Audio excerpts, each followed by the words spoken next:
ఈరోజు మీతో ఒక రియల్ హారర్ స్టోరీ చెప్దామని అనుకుంటున్నాను. నేను చెప్తున్న ఈ స్టోరీ నలుగురు స్నేహితులకు జరిగిన ఒక యథార్థ సంఘటన. ఈ సంఘటన ఇప్పటికి కూడా చాలా భయాన్ని కలిగిస్తుంది. హాయ్ ఫ్రెండ్స్, అందరూ ఎలా ఉన్నారు? అందరూ బాగోవాలని కోరుకుంటున్నాను. మా ఛానల్ని ఫస్ట్ టైం చూస్తున్న వాళ్ళు దయచేసి లైక్ అండ్ సబ్స్క్రైబ్ చేయండి. మీ లైక్స్ నాకు చాలా ఆనందం మరియు ఉత్సాహంను అందిస్తుంది. మీ సపోర్ట్తో మరెన్నో వీడియోస్ మీకోసం చేస్తాను. ఇంక లేట్ చేయకుండా let's start our today's video. ఈరోజు నేను చెప్పబోయే ఈ స్టోరీ పేరు వచ్చి trekking trip. Let start the story. నలుగురు ఫ్రెండ్స్ ఉండేవారు: పవన్, రఘు, ప్రియా, ఐసు. వీళ్ళు ఎగ్జామ్స్ కంప్లీట్ అయ్యాక ట్రిప్కి వెళ్దామని ప్లాన్ చేస్తారు. పవన్ ఈసారి నార్మల్ ట్రిప్స్కి కాకుండా కొంచెం థ్రిల్గా ఉండేలా ట్రిప్కి ప్లాన్ చేద్దామని వాళ్ళ ఫ్రెండ్స్కి చెబుతాడు. అప్పుడు రఘు సరే ఈసారి ట్రెక్కింగ్కి వెళ్దాం అని చెప్తాడు. అందరూ ఓకే అని ట్రిప్కి స్టార్ట్ అవుతారు. ఫారెస్ట్కి ట్రెక్కింగ్ కోసం వెళ్తారు. అప్పుడు నైట్ అవడంతో అక్కడ ఒక 2 టెంట్స్ వేసుకుంటారు. సో నైట్ రెస్ట్ తీసుకుని మార్నింగ్ ట్రెక్కింగ్కి వెళ్దాం అని ప్లాన్ చేశారు. పవన్, రఘు ఒక టెంట్లో అండ్ ప్రియా, ఐసు ఒక టెంట్లో రెస్ట్ తీసుకుంటారు.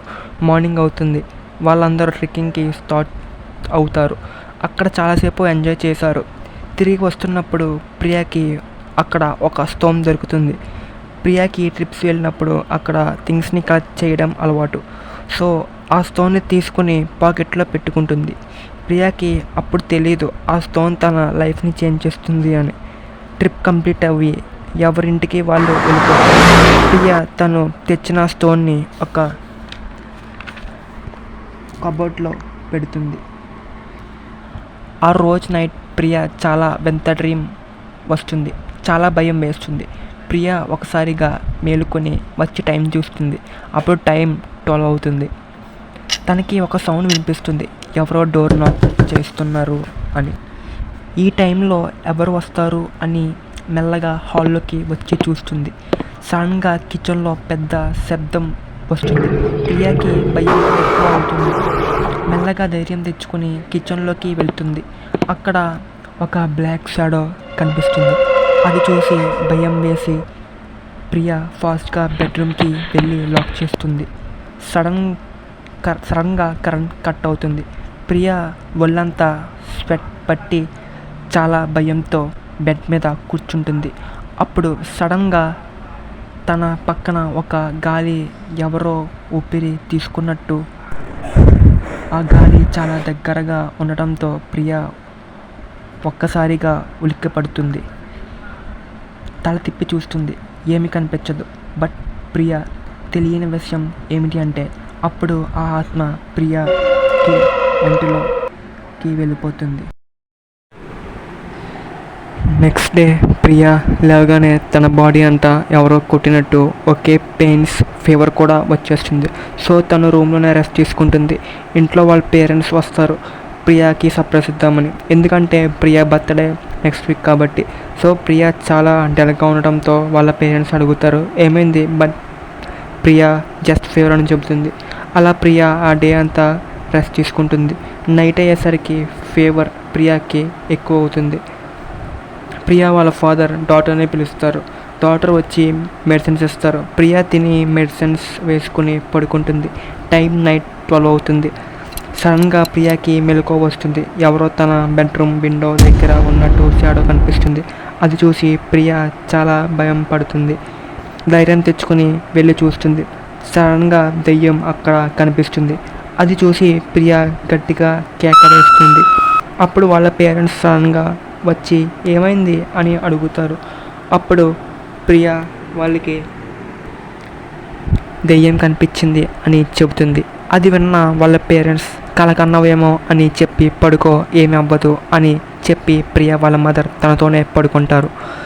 టైం 2 అవుతుంది. ప్రియా సడన్గా లెగిచి తన తల గోడకి వేసి కొట్టుకుంటుంది.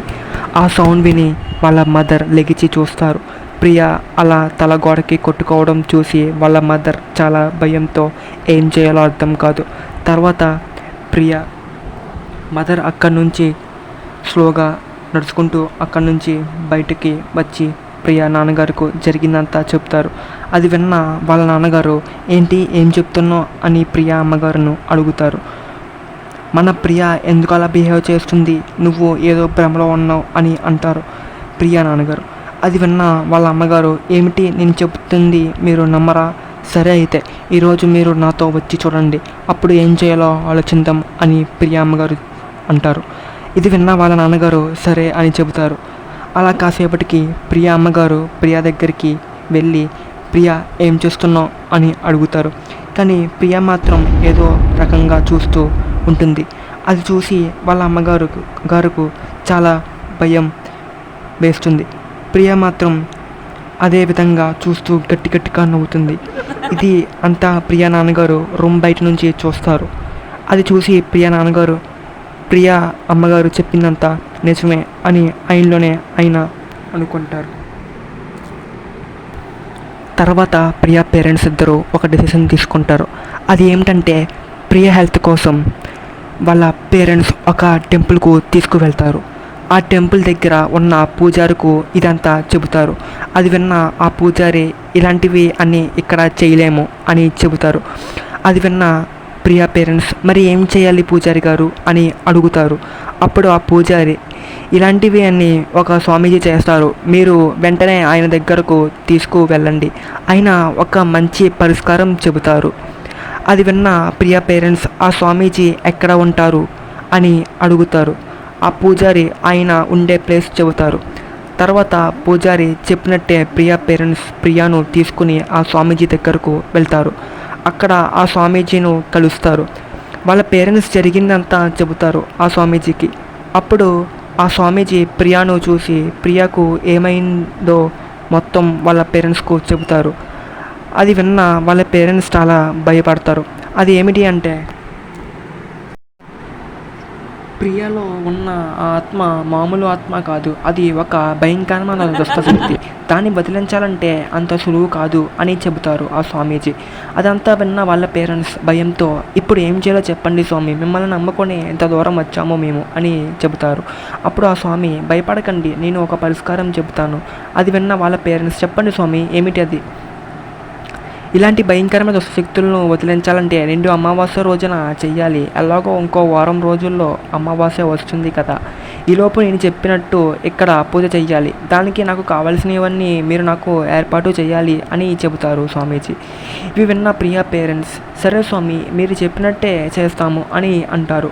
అలా చూస్తుండగా వారం గడుస్తుంది, అమావాస్య కూడా వస్తుంది. ప్రియా పేరెంట్స్ స్వామీజీ చెప్పినట్టే పూజా కార్యక్రమాలకు అన్నీ ఏర్పాటు చేస్తారు. ఆ అమావాస్య రోజున ప్రియాను తీసుకుని ఆ స్వామీజీ దగ్గరకు వెళ్తారు. తర్వాత స్వామీజీని కలుస్తారు. ఆ స్వామీజీ అన్నీ ఏర్పాటు చేసి ప్రియాను కోసం చూస్తారు. ఈలోపు ప్రియా స్వామి దగ్గరకు వెళ్తుంది వాళ్ళ పేరెంట్స్తో. అప్పుడు ఆ స్వామీజీ ప్రియాని తీసుకుని నా దగ్గరకు రండి అని చెబుతారు. వాళ్ళ పేరెంట్స్ ప్రియాని తీసుకుని స్వామీజీ దగ్గరకు వెళ్తారు. అప్పుడు ఆ స్వామీజీ ప్రియా పేరెంట్స్ని ప్రియాను ఎక్కడికి కూర్చోబెట్టండి అని చెబుతారు. అది విన్న వాళ్ళ పేరెంట్స్ ప్రియాను కూర్చోబెడతారు. తర్వాత ఆ స్వామీజీ ఇంకా మీరు వెనక్కి వెళ్ళండి అని చెబుతారు. స్వామీజీ ప్రియాను చూస్తూ గట్టిగా అడుగుతారు, అసలు ఎవరు నువ్వు అని ప్రియాని. కానీ ప్రియా మాత్రం ఏం మాట్లాడకుండా కూర్చుంటుంది. అలా కాసేపటికి ఆ స్వామీజీ మంత్రాలు చదువుతారు. అది వింటున్న ఆ దుష్టశక్తి మంత్రాలు చదవడం ఆపు అని అంటుంది. స్వామీజీ మరి నేను చెప్పిన దానికి సమాధానం చెప్పు అంటారు. స్వామీజీ మంత్రాలు చదువుతూ ఉన్నారు. అప్పుడు ప్రియాలో ఉన్న ఆ దుష్టశక్తి ఆ స్వామీజీని చంపుదాం అనుకుంటుంది. కానీ ఆ దుష్టశక్తి ఆ స్వామీజీని ఏం చేయలేకపోతుంది. ఎందుకంటే ఆ స్వామీజీ ప్రియాను కూర్చోబెట్టిన చోట అంతా మంత్రాలతో ముగ్గు వేసి ఉంటుంది. ముందుగానే ఆ స్వామీజీ ఇవన్నీ ఏర్పాటు చేస్తారు. అందుకే ప్రియా పేరెంట్స్తో ప్రియాని అక్కడ కూర్చోబెట్టమని చెబుతారు. స్వామీజీ చెప్తే ప్రియా కూర్చోదు అని వాళ్ళ పేరెంట్స్తో కూర్చోబెడతారు. తర్వాత ఆ దుష్టశక్తి స్వామీజీతో అంటుంది, నేను నిన్ను ఏం చేయలేకపోయినా నువ్వు నన్ను ఏం చేయలేవు అని అంటుంది. ఆ స్వామీజీ తన మాటలు విని మంత్రాలతో తయారు చేసిన నీళ్లను తన వంటి మీద జల్లుతారు. అప్పుడు ఆ దుష్టశక్తి భయంతో అది నా మీద జల్లగు అని అంటుంది. అప్పుడు ఆ స్వామీజీ మరి నేను అడిగిన దానికి సమాధానం చెప్పు అని అంటారు కోపంతో.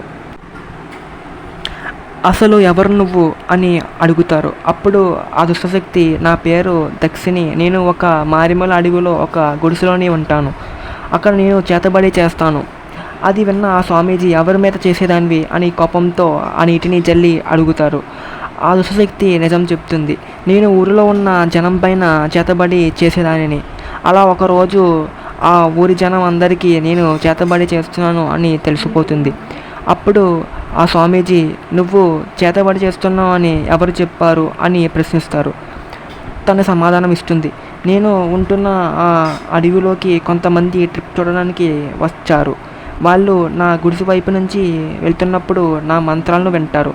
అది విన్న వాళ్ళకి నేను ఇక్కడ చేతబడి చేస్తున్నాను అని ఆ ఊరి జనాలకు చెప్తారు. నేను చదివిన మంత్రాలు ఎవరో వింటున్నారు అని అనుమానం వచ్చి బయటకు వచ్చి చూస్తే వాళ్ళు అక్కడి నుంచి పారిపోతారు. నాకు వాళ్ళు ఎవరో కూడా తెలియదు అని చెప్తుంది ఆ స్వామీజీకి. ఆ తర్వాత ఆ ఊరి జనాలు నన్ను అక్కడే చంపేసి నా ఆత్మను ఒక స్టోన్లో బంధిస్తారు.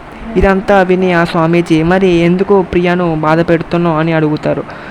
ప్రియ కూడా అక్కడికి వాళ్ళ ఫ్రెండ్స్తో వస్తుంది. అక్కడ ప్రియ ఆ స్టోన్ని తీసుకుని వెళ్తుంది. అందుకే నేను తనని హింసిస్తున్నాను అని చెబుతుంది ఆ స్వామీజీకి. అప్పుడు ఆ స్వామీజీ, ప్రియ తెలియక చేసింది, ఇంకా వదిలే అని అంటారు. తను మాత్రం, లేదు, నేను తనను చంపేసి వెళ్ళిపోతాను ఇక్కడి నుంచి. అది విన్న ఆ స్వామీజీ కోపంతో,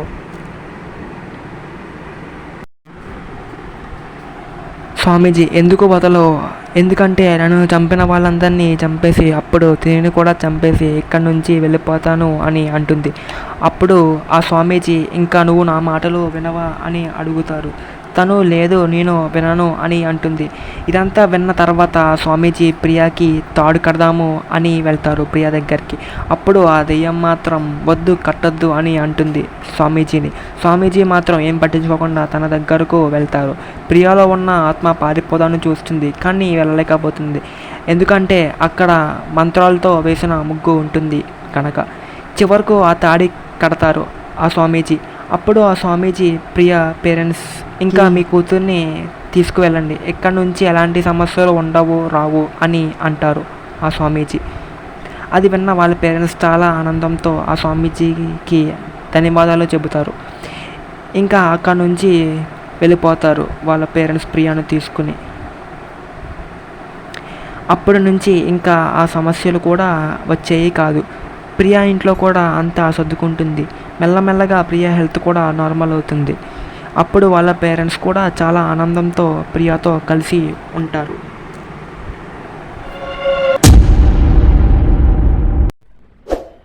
ఇప్పుడు దాకా విన్న ఈ స్టోరీ మీకు నచ్చినట్లయితే మా ఛానల్ని సబ్స్క్రైబ్ చేసి, స్టోరీ మీకు ఇంట్రెస్టింగ్గా అనిపిస్తే మీ ఫ్రెండ్స్ అండ్ ఫ్యామిలీకి కూడా షేర్ చేయండి.